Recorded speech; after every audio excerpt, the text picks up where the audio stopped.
उमर, क्या ये जरूरी है कि अजान की मैनेजर एक लड़की ही हो?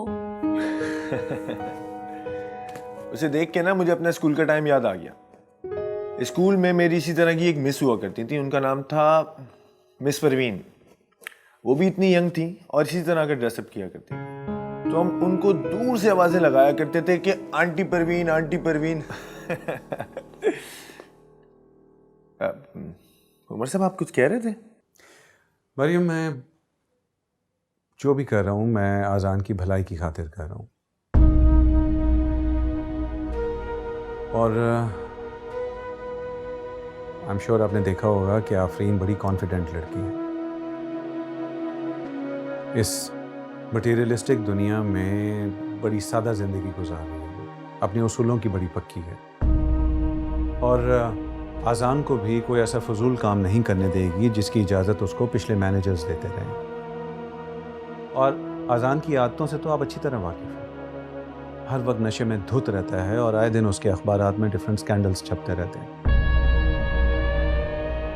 आई एम श्योर जब आफरीन जैसी लड़की उसके साथ अटैच हो जाएगी तो मज़ीद कारनामे नहीं होंगे। What do you think?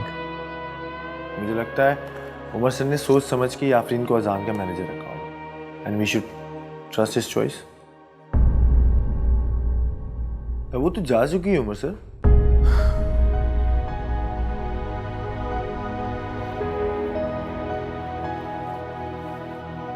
तुम्हारी वापसी को मैं तुम्हारी रजामंदी समझूं।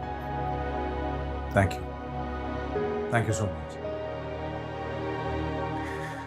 You made the right decision. और हाँ, अजान से डरने या घबराने की कोई जरूरत नहीं है। अगर वो तंग करे या परेशान करे तो सीधी मेरे पास आना, या फिर मरियम के पास।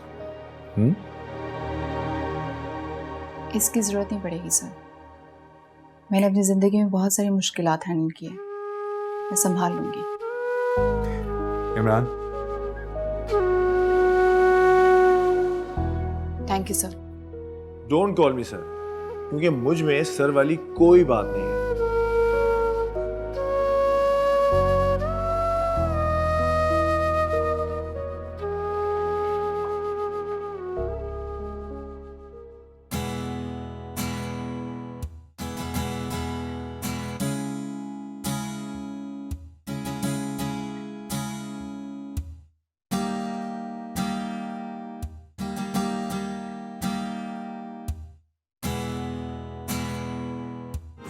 प्यारे